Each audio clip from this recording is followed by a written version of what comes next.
Prono de l'Euro 2024 dans laquelle on va donner notre avis, décortiquer, analyser. Ouais, on commence à être rodé maintenant. Bonjour Thomas. Salut Harry, salut Julien. Salut Thomas, salut Harry, salut les fighters.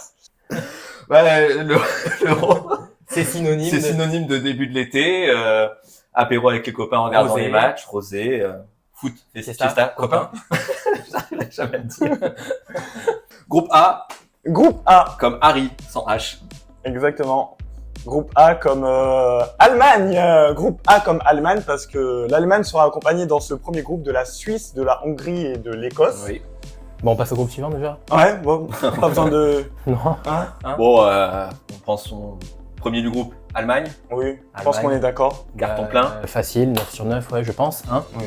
Je vois aucune équipe vraiment les embêter.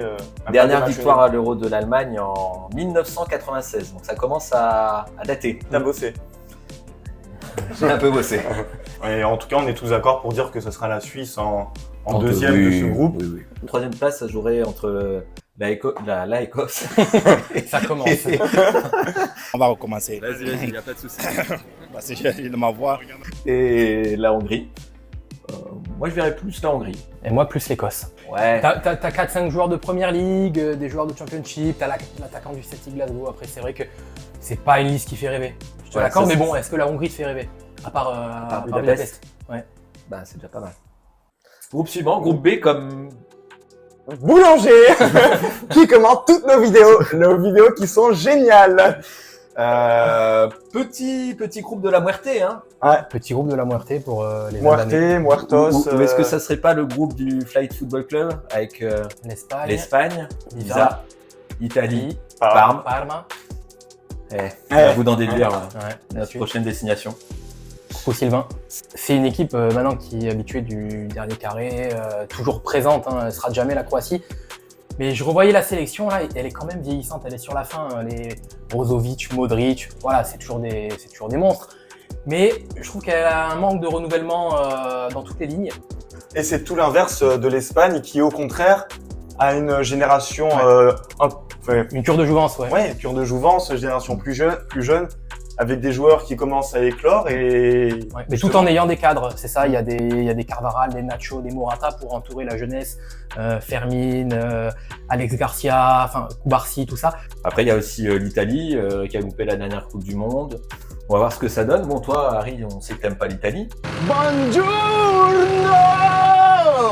Bonjour. Arrivederci. Désolé du retard. Je dis pas que je n'aime pas les Italiens, c'est lui qui le dit à ma place, hein. T'aimes pas les Italiens, mais par contre... Les Les Italiennes. Italiennes... Oui, bon... Oh, un pinceau.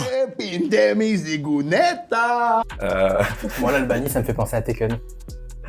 Ah ouais. C'est vraiment... ouais. L'Orixana et Tekken, c'est mes deux refs pour l'Albanie. J'ignore qui vous êtes.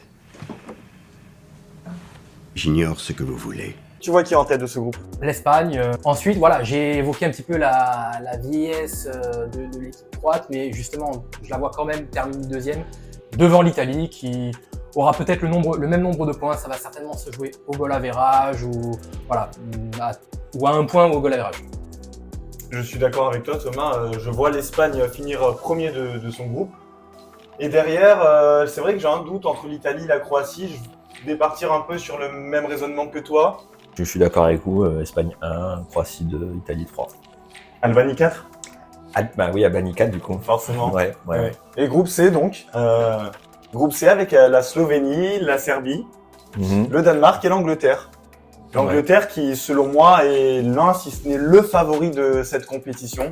Dernier trophée en 1966, donc ça remonte. Ouais. Ça remonte énormément. En fait, on attend l'Angleterre depuis 20 ans sur chaque compétition. Ouais. Du coup, un carton plein de l'Angleterre, je pense. Ça paraît pour nous trois. Quasiment évident. Et après, en deuxième, je vois plutôt le Danemark, demi-finaliste du dernier Euro. Ouais. Voilà, toujours une équipe. Il y a des bons joueurs qui jouent en Serie A, Voilà. en Angleterre, avec Odegaard.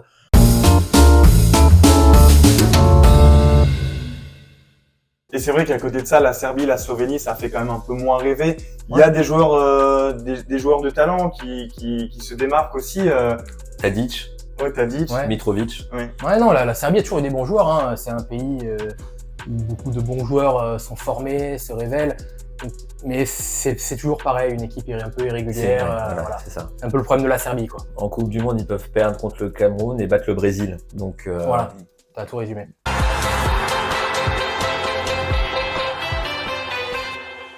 On passe au groupe D comme Duez, Duez. ouais, c'est ça. avec les Pays-Bas, nos chers bleus. Et pourquoi Duez? Parce que France-Pologne, Eh oui, eh oui. et de tes deux origines. Eh oui. Donc c'est ton groupe. Clairement, on te laisse le Il présenter. s'appelle comment ce derby France-Pologne? C'est Le Duesico. C'est quoi ça? C'est un coiffeur? Ah pardon, je croyais que c'était un coiffeur. Donc un groupe avec les Pays-Bas et aussi l'Autriche. On en parlait du groupe B comme un groupe de la Muerte. Celui-là aussi, il a une belle tête de groupe très très difficile pour l'équipe de France. Hein. Il faudra être méfiant. Pour une fois, les Bleus n'ont pas touché le jackpot, messieurs-dames. L'Autriche, on peut pas dire qu'on est habitué à les voir jouer, mais on sait que maintenant, c'est une équipe composée de beaucoup de très bons joueurs qui jouent en Bundesliga. Leimer, Sabitzer, Pays-Bas, Pologne, c'est pas des cadeaux non plus. Hein. Et les Pays-Bas, il me semble qu'ils gênent souvent la France. J'ai pas les stats en tête, mais il me semble que c'est souvent des matchs accrochés. Il y a aussi un effectif de qualité. Quoi. Ah oui, Pays-Bas, Pays-Bas, c'est comme une équipe qui se voit rarement, enfin qui est toujours là et qui, j'ai pas le souvenir de les avoir vus passer à la trappe, tu sais, lors d'une phase de groupe. ils ont plutôt soit ils se qualifient pas, ou alors oui, après ils passent le premier tour. Ouais. Ouais, c'est vrai. Je vois l'équipe de France ne pas finir en tête, moi, de ce groupe. Il y a quand même beaucoup d'interrogations chez les Bleus, notamment la forme de Kylian Mbappé. Ces derniers mois, ça a été assez compliqué pour la star de l'équipe de France, voire la star qui était la star annoncée de l'Euro. Ouais, je vois un groupe compliqué avec beaucoup de matchs nuls d'équipe de France, et je vois l'équipe de France passer lors du dernier match contre la Pologne. J'ai du mal à imaginer la France ne pas finir en première. Je les vois terminer à peut-être 7 points et le deuxième 6 points, quelque chose comme ça. Ouais, pareil. Moi, je vois quand même les Bleus terminer premier. Avec une petite surprise, l'Autriche, deuxième. Je suis pas aussi confiant que toi sur les Pays-Bas, je les vois passer de par cette troisième place. Mais voilà, je sens un petit coup de l'Autriche. Et puis Pologne, quatrième, on est d'accord ou... Ouais, pour moi ils feront un 0 pointé. On passe au groupe E, comme Ezekiel, peut-être. Oui. Non, avec la Belgique. La Belgique. La Belgique. Là, je n'en peux plus. Je suis en bout du rouleau. J'ai envie de rentrer, me foutre mes savates et terminer bonsoir. Avec la Belgique, La Belgique, l'Ukraine, la Slovaquie et la Roumanie. Et la Roumanie. Je pense évidemment, on sera d'accord pour dire que la Belgique part grand favori de ce groupe. Difficile de ne pas les voir faire un carton plein. Là, il y aura pas Thibaut Courtois qui est en conflit avec le sélectionneur. Donc le gardien, ça sera soit Castells ou Matsels. Mais bon, c'est suffisant quand même pour passer ce groupe. La défense centrale, ce sera une défense Vertonghen-Witsel. Un peu vieillissant. Je pense que l'Ukraine est la deuxième meilleure équipe du groupe. Donc pourquoi pas aussi, toujours cette histoire de faire tourner sur le dernier match. Donc bon, la Belgique, ça fera 7 ou 9. Oui. T'as quand même des joueurs, du Dynamo Kiev, du Shakhtar. Ouais. C'est des bons joueurs. Je revoyais la liste, ils ont aussi le duo de Girona, Dovbyk et Tsigankov. Ouais. Voilà, c'est Yarmolenko, enfin ils ont Zinchenko d'Arsenal. Ils ont une plus belle liste que ce que je pensais avant de l'avoir regardé. Voilà, donc attention quand même à l'Ukraine qui je pense, franchement, doit terminer assez facilement deuxième de cette poule. Et puis au-delà de ça, il y a certainement l'aspect psychologique, mental qui peut entrer en ligne de compte. On sait la situation, tout le monde est au courant. F comme Fernandez. Bruno Fernandes. Bruno. Ça va passer tranquille pour le Portugal. Ouais, ils ont une très très belle équipe. Eux, pour le coup, ils sont vraiment complets dans toutes les lignes. Je crois que c'est leur moment, là, avec l'expérience du groupe quand même. 8 ans après, ils le refont. Très belle équipe et ils profitent d'un groupe largement à leur portée. Oui, parce qu'on l'a pas encore présenté, mais vous pouvez le voir ici dans le coin en haut à droite. Ah d'accord, ok, je vais le mettre ici. Ils sont accompagnés de la Géorgie et de la pourquoi on le Turquie. mettrait pas là plutôt? Ou là même. Ici, il y a le logo, tu peux pas. Le logo de la chaîne, il est là. Donc, vous pouvez voir quelque part ici. Il est partout. La Géorgie, la Turquie et la République tchèque, qui ne sont pas des très grandes nations. Tu Oui, la République tchèque. Football européen. Mais Turquie, République tchèque, c'est la première décennie des années 2000, quoi, entre 2000 et 2010. Tu vois, du coup, la grosse cote, la Géorgie. La Deuxième, Géorgie, du coup. Deuxième. Je les vois deuxième. Ouais, moi, je les vois deuxième. Ah, moi, avec, quand même pas. avec Willy Sagnol en sélectionneur. Oui. Ils vont lui faire une statue. Si, déjà qu'il a amené la sélection pour la première fois à l'Euro. Après, avec ce format de compète, avec 4 des 6 meilleurs troisièmes qui passent, il y a quand même une possibilité. Et ils ont un calendrier plutôt favorable. Premier match contre la Turquie, deuxième match contre la République tchèque.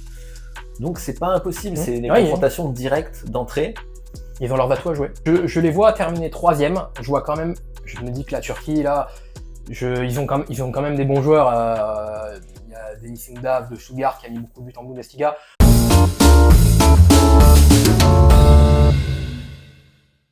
Je vois quand même les Turcs montrer qu'ils sont fiers et terminer deuxième devant la Géorgie, et je crois pas trop en la République tchèque. Je suis d'accord avec toi, aussi bien sur le fait que la Turquie peut finir deuxième ou va finir deuxième, et que la République tchèque, on voit pas trop leur point fort en quelque sorte, ce qui pourrait faire.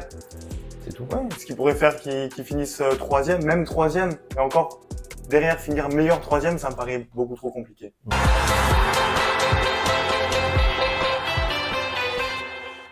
Après cette phase de poule, on va pas détailler tout le tableau, mais on peut déjà donner notre avis sur le vainqueur final, notre favori. Bah, moi, je crois que ça doit sur moi-même. Je les vois arriver très fort avec un Nagelsmann, je pense, ultra déterminé, en mission pour emmener l'Allemagne au bout de la compétition chez elle, sur ses terrains. Et puis surtout avec des joueurs qui arrivent en très grande forme, qui sortent d'une très grande saison. Je pense à Wirtz, je pense à Kroos, je pense à Rudiger. Je pense que ça serait plutôt l'Angleterre. Ça fait a long time ago qu'ils n'ont pas remporté de compétition. Là, ils ont une génération. Je pense qu'on peut parler de génération dorée. Si on se fie au tableau, j'ai essayé de me faire une petite simulation et je trouve qu'ils ont un tableau favorable. Un tableau favorable, une petite voie, pas royale, mais quasiment vers la finale. Et puis s'ils sont portés par leurs grands talents qui sortent d'une grande saison, Bellingham le premier. Harry Kane n'a rien gagné cette saison, mais c'est toujours un joueur déterminant dans ce genre de compétition, dans ce genre de match. Il y a du monde, effectivement. Et je vois une finale Allemagne-Angleterre, donc je suis plutôt d'accord avec vous deux, donc je vais devoir vous départager, choisir entre vous deux. En général, tu penses sur moi, donc j'attends vraiment ton... Qui est le plus beau de nous deux? Alors, je pense quand même qu'il y a le facteur pays organisateur. Moi je dirais quand même l'Allemagne, mais ça sera une finale très serrée. Déjà, ils ont une phase de poule tranquille où ils pourront se mettre en route. On sait que c'est vachement important dans les compètes de pas forcément mettre trop de jus tout de suite, y aller trop fort d'entrée. Ouais. Ça peut être compliqué. Faut y aller tranquille, peu à peu, et après on y va et on termine fort. Il faut y aller crescendo en fait. Ouais. Si tout lâcher tout de suite, c'est pas top.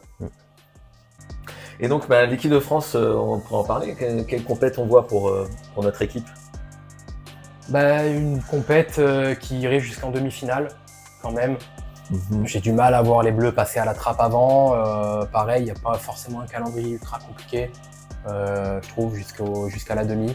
Encore une fois, ça dépend de ce qui se passe en phase de poule. Premier ou deuxième, ça change tout. Moi qui les vois deuxième, du coup, j'ai fait un peu les tableaux. Donc, ça serait un huitième de finale plutôt facile, on va dire, contre l'Ukraine. Puis en quart, le Portugal de Cristiano. Donc là, ça peut être très compliqué. Ouais. Donc, soit là, ça peut déjà se terminer là en quart. Ou alors, si tu passes le Portugal, t'affronterais l'Allemagne en demi.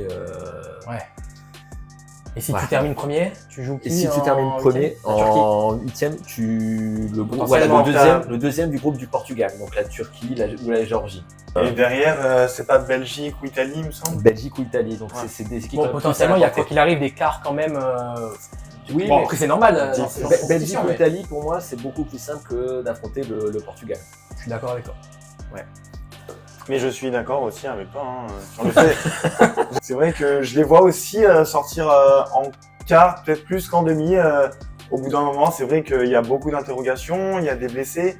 Et puis bon, la génération Deschamps, peut-être qu'elle arrive à... Et puis si on va au penalty, La mentale, ouais. S'il y a un échec en quart ou en demi, peut-être que ça pourrait aussi laisser la place à ZZ. Zizou. C'est vrai que ça peut être Deschamps du cygne.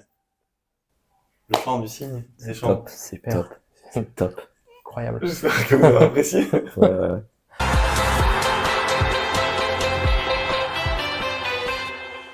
Eh ben, l'Euro commence dans quelques jours. Ah ouais. On a hâte, hein. On va boire des coups. Hein. Ouais. Pensez à partager cette vidéo, à donner votre avis, nous dire qui vous voyez remporter cette compétition, quels joueurs vous voyez se démarquer. Et comme toujours, likez, partagez, commentez. Et on se dit à bientôt pour une prochaine vidéo. Ciao, les ciao.